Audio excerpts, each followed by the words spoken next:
नमस्कार, अजय चतुर्वेदी। मित्रों, देश भर में इस समय जो बवाल मचा हुआ है, पूरे देश में उसकी शुरुआत भले ही फिलहाल बिहार से शुरू हुई हो एसआईआर को लेकर के, लेकिन पिछले दिनों राहुल गांधी ने जो दिल्ली में कांग्रेस भवन, इंदिरा भवन में एक खुलासा किया प्रेजेंटेशन के माध्यम से, कर्नाटक, सेंट्रल बेंगलुरु,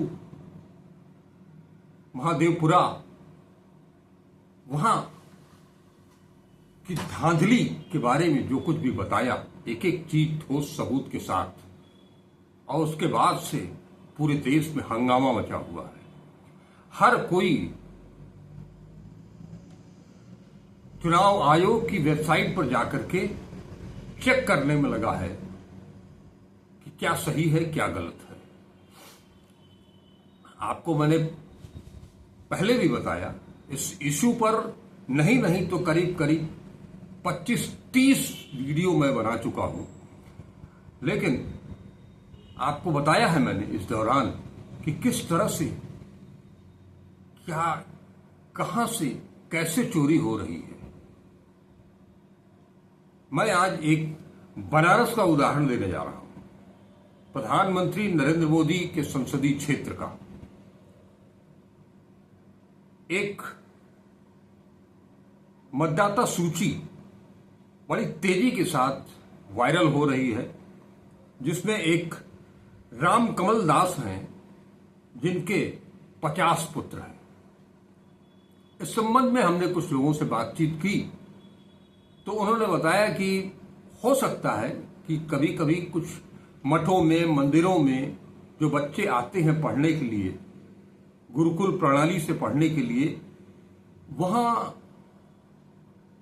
वो नन्हे बच्चों की वल्दियत जो बताई जाती है उनके गुरु के नाम से।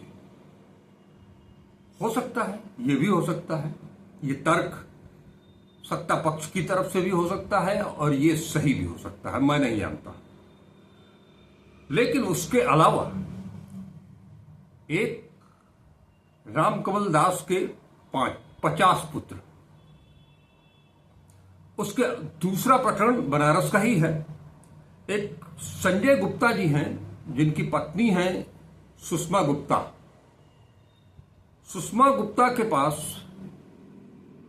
6 इपिक नंबर है, 1 2 नहीं 6।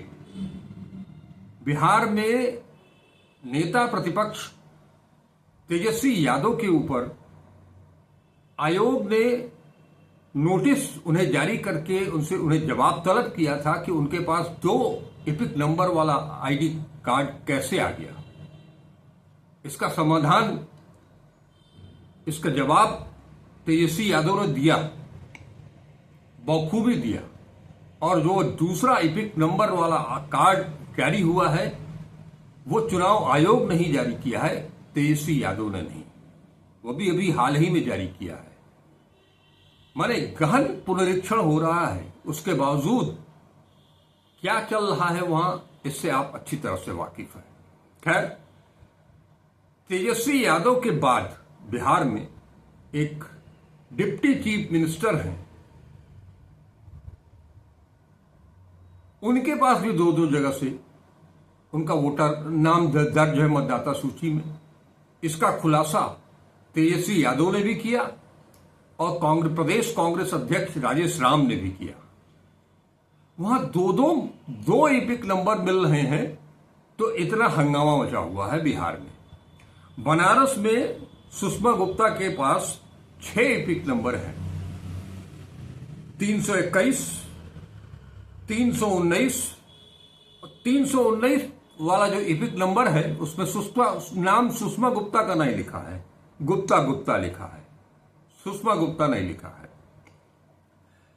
तो 321, 319, 1321, 1319, 1322, 1316 और 1320, ये 6 इपिक नंबर। आप कल्पना कर सकते हैं, एक विशाल सिंह का जिक्र राहुल गांधी ने अपने प्रेस कॉन्फ्रेंस के दौरान किया था, जो कि बेंगलोर में भी वोट दे रहे हैं, बनारस में भी वोट दे रहे हैं, लखनऊ में भी वोट दे रहे हैं, उस पर चुनाव आयोग ने कहा था, मीडिया को सफाई दी थी कि बनारस में इस नाम का कोई वोटर नहीं है।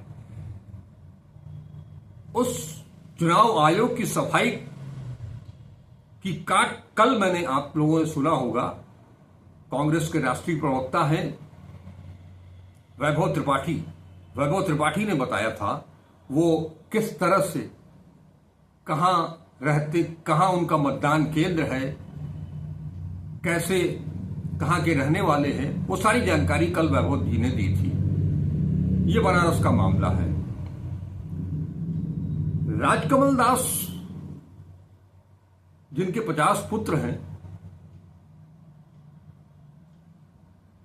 वो मतदाता सूची नगर निकाय चुनाव की है, यानी लोकसभा का चुनाव हो, विधानसभा का चुनाव हो, पंचायत का चुनाव हो, नगर निकाय का चुनाव हो, कोई चुनाव हो, हर चुनाव फतह करती चली जा रही है 11 साल से भारतीय जनता पार्टी। कैसे फतह करती जा रही है, ये उसका छोटा सा नमूना है बनारस का, जितना अभी खुल करके सामने आया है। उधर जो सुप्रीम कोर्ट में एसआईआर को लेकर के सुनवाई हो रही है, गजब वहां भी देखने को मिल रहा है। कल योगेंद्र यादव ने करीब आधे पौन घंटे तक जोरदार बहस की और अपनी तहरीर के दौरान ही एक मृत महिला, उनको भी सुप्रीम कोर्ट में हाजिर कर दिया, जो 25 जून से 25 जुलाई यानी 30 जुलाई तक जो गहन पुनरीक्षण हुआ है, एसआईआर हुआ है, उसके बाद जो ड्राफ्ट सूची तैयार की गई है, उस सूची में से जो 22 लाख लोग मारे गए हैं, चुनाव आयोग ने जिसको बताया कि ये लोग सारे लोग मर गए हैं।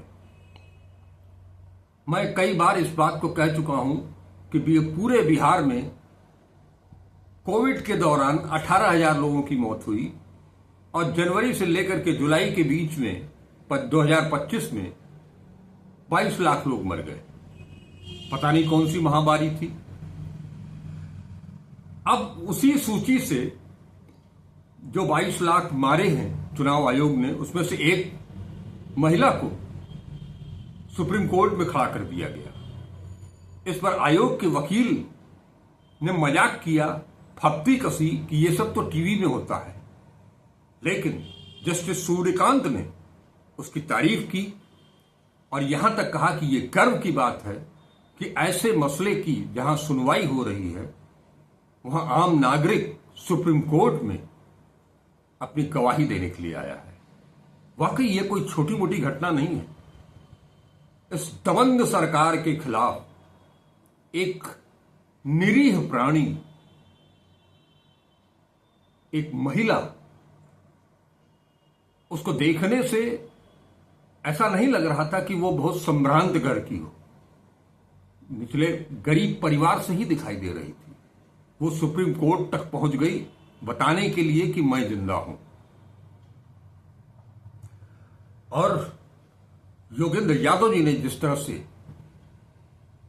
अपनी तहरीर पेश की, अपनी बातें रखी, एक एक करके चुनाव आयोग जो एसआईआर कर रहा है उसको पूरी तरह से नकार दिया और कहा कि ये संवैधानिक नहीं है। 2003 से लेकर के और आज तक बहुत सारे नंबर ऐसे हैं जिसको कि आप मान रहे हैं कि 2003 में कुछ नहीं करना है, उसके बावजूद उसमें से भी नाम काटे जा रहे हैं। कुल 65 लाख लोगों को तो पहले ही आपने बाहर कर दिया है। 7.90 करोड़ मतदाताओं में से 65 लाख पहले बाहर हो चुके हैं। अब दावा आपत्ति का सिलसिला चल रहा है रोज मांगा जा रहा है, विज्ञप्तियां दी जा रही हैं, मीडिया उनको रोज रोज अखबारों में छप रहा है कि अभी तक कोई नहीं आया। बीएलओ ने किस तरह से वहां पर एसआईआर किया, पूरे देश भर में चुनाव आयोग किस तरह से मतदाता सूची का खेल कर रहा है, ये सारी चीजें हैं। इन सब चीजों को लेकर के अब इंडिया गठबंधन और कांग्रेस ने यह तय किया है कि अब वो चुप नहीं लगाने वाले हैं। अब आर्या पार, क्योंकि ये देश को बचाने का मामला है, ये संविधान को बचाने का मामला है, ये लोकतंत्र को बचाने का मामला है। ऐसे में कांग्रेस पार्टी वो कभी भी इससे मुंह नहीं मोड़ने वाली है।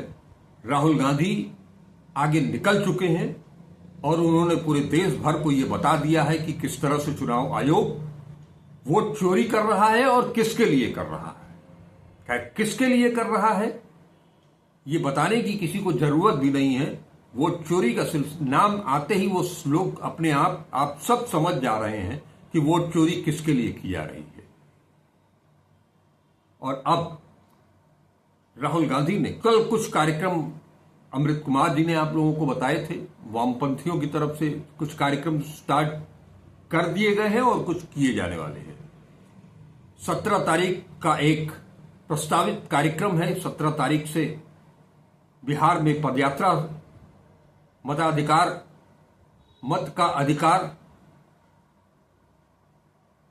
और एक पदयात्रा इंडिया गठबंधन की निकलने वाली है, जिसमें कि पूरा इंडिया गठबंधन होगा, जिसका नेतृत्व राहुल गांधी करेंगे, तेजस्वी यादव करेंगे।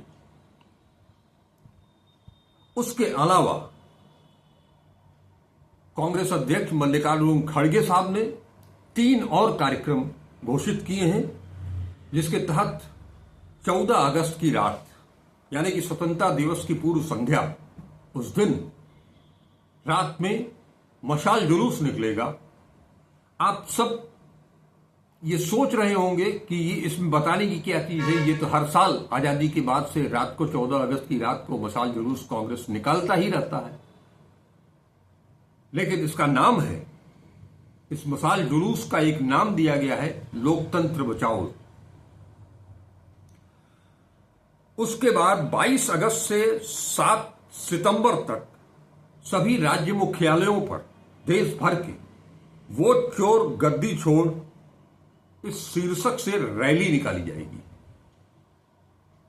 सभी राज्य मुख्यालयों में 22 अगस्त से 7 सितंबर। उसके बाद 15 सितंबर से 15 अक्टूबर तक कांग्रेस पूरे देश भर में हस्ताक्षर अभियान चलाने जा रही है। ये कुछ चीजें सामने आज आई थी,